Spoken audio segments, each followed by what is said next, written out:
Assalamualaikum warahmatullahi wabarakatuh. Halo semuanya, perkenalkan saya Alia Nurlaili Fitri dengan NIM 250506340036. Pada kesempatan kali ini saya akan mempresentasikan tentang Pancasila sebagai alat legitimasi kekuasaan perspektif mahasiswa. Pengantar, legitimasi kekuasaan berarti pengakuan bahwa kekuasaan yang dijalankan bersifat sah dan diterima oleh rakyat. Dalam konteks Indonesia, Pancasila menjadi sumber utama legitimasi karena berperan sebagai dasar negara, pandangan hidup, dan pedoman moral dalam penyelenggaraan pemerintahan. Kekuasaan yang sejati harus bersumber dari nilai-nilai Pancasila agar memiliki landasan moral, hukum, dan sosial yang kuat. Pancasila sebagai dasar negara. Pancasila bukan hanya ideologi, tetapi juga fondasi utama dalam sistem ketatanegaraan Indonesia. Nilai-nilai Pancasila berfungsi 1. Sebagai dasar moral dan etika politik dalam menjalankan kekuasaan. 2. Sebagai pedoman arah kebijakan yang berpihak kepada rakyat.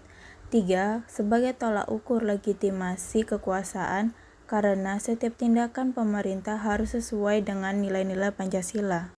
Legitimasi kekuasaan dalam sejarah Indonesia. A. Era Orde Lama. Pancasila digunakan untuk menyatukan bangsa yang baru merdeka, namun muncul interpretasi politik seperti konsep nasakom, nasionalisme, agama, komunisme, yang menimbulkan perdebatan ideologis. B. Era Orde Baru. Pancasila dijadikan alat kontrol kekuasaan melalui program penataran P4, pedoman penghayatan dan pengamalan Pancasila. Meskipun nilai Pancasila disosialisasikan, penerapannya sering digunakan untuk melegitimasi kekuasaan otoriter. Era Reformasi.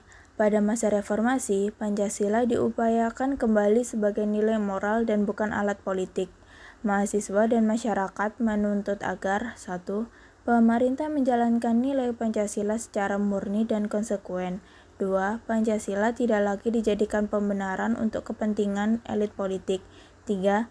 Pancasila dikembalikan pada hakikatnya sebagai pedoman kehidupan berbangsa dan bernegara. Pancasila sebagai alat legitimasi yang ideal.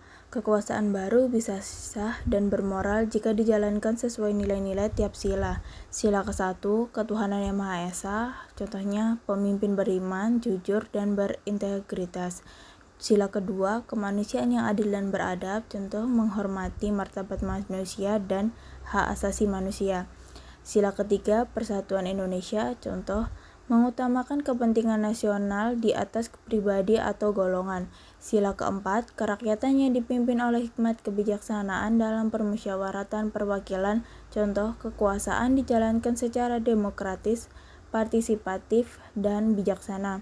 Sila kelima, keadilan sosial bagi seluruh rakyat Indonesia, contoh kebijakan pemerintah harus berpihak pada kesejahteraan rakyat secara merata.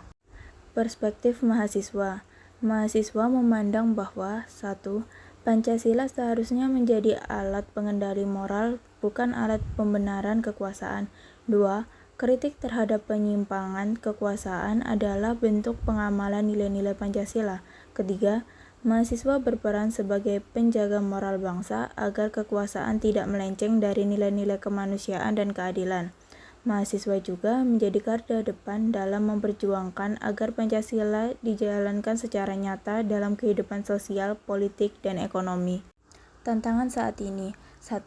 Kurangnya pemahaman generasi muda terhadap nilai-nilai Pancasila. 2. Politisasi dan manipulasi Pancasila untuk kepentingan kekuasaan. 3. Minimnya keteladanan pemimpin dalam mengamalkan Pancasila. 4.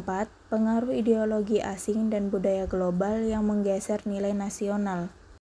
Peran mahasiswa. Mahasiswa memiliki tanggung jawab moral untuk 1. Bersikap kritis dan aktif mengawasi jalannya kekuasaan.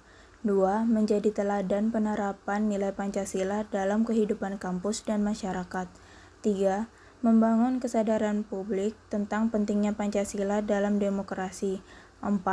Terlibat dalam kegiatan sosial dan politik tanpa kehilangan idealisme dan semangat kebangsaan.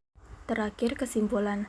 Pancasila memberikan legitimasi moral, hukum, dan politik bagi kekuasaan negara. Namun, legitimasi itu hanya sah jika kekuasaan dijalankan dengan jujur, adil, dan berpihak pada rakyat.